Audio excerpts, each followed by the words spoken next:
నమస్తే, మీ senior journalist జయరంగుల Krishnaiah. ఈరోజు ప్రధాన అంశం భూగర్భ జలాల పెంపే టార్గెట్, అందుకే లిఫ్ట్ ఇరిగేషన్, పులివెందులలో బీటెక్ రవి అనే అంశంపై విశ్లేషణ.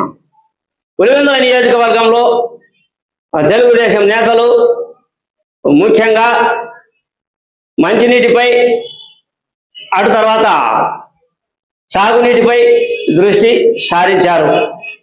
మంచినీటిపై పులివెందులలో అక్కడక్కడ కొన్ని బోర్లు గతంలో వేశారు. మంచినీటి ట్యాంకులను ఇంటింటికి సరఫరా చేసే ప్రయత్నం కూడా పులివెందుల పట్టణంలో, పులివెందుల మున్సిపాలిటీలో కొనసాగించారు. ఇక సాగు విషయానికి వస్తే రైతుల కోసం, రైతులకు నీటి నిల్వ కోసం, రైతుల పంట దిగుబడి రాబడి కోసం లిఫ్ట్ ఇరిగేషన్ ఏర్పాటు చేస్తే నీటి నిల్వ ఉంటుంది అని, రైతులకు వారు పండించిన పంటకు గిట్టుబాటు ధర లభిస్తుంది అని లిఫ్ట్ ఇరిగేషన్ కార్యక్రమాన్ని ఈరోజు అంకేనిపల్లెలో బీటెక్ రవి తన చేతుల మీదుగా ప్రారంభించారు. అటు తర్వాత చిత్రావతి రిజర్వాయర్ అయితేనేమి, చిత్రావతి నుంచి నీటిని తరలించే ప్రయత్నం కూడా కొనసాగించారు.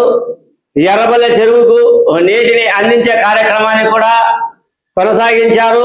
ఎర్రబల్లె చెరువుకు నీరు అందించడం వల్ల పుష్కలంగా నీరు అక్కడ లభిస్తూ ఉంది. ఇటువంటి కార్యక్రమాలకు నాంది పలికారు. భవిష్యత్తులో మొత్తం నియోజకవర్గంలో ఈ లిఫ్ట్ ఇరిగేషన్ల ద్వారా నీటిని నిల్వ ఉంచి రైతులకు సాధ్యమైనంత వరకు శాశ్వత పరిష్కార మార్గాలను, పంటలకు గిట్టుబాటు ధరలను కల్పించే ఉద్దేశంతో తెలుగుదేశం ముందుకు వెళ్తూ ఉన్నట్లు సుస్పష్టంగా అర్థం అవుతూ ఉంది. ఈరోజు కార్యక్రమంలో బీటెక్ రవి మీడియాకు ఇచ్చిన ఒక వీడియో విడుదల కార్యక్రమంలో ఈ విధంగా మాట్లాడాడు. చూడండి ఈ వీడియోలో. ఇలా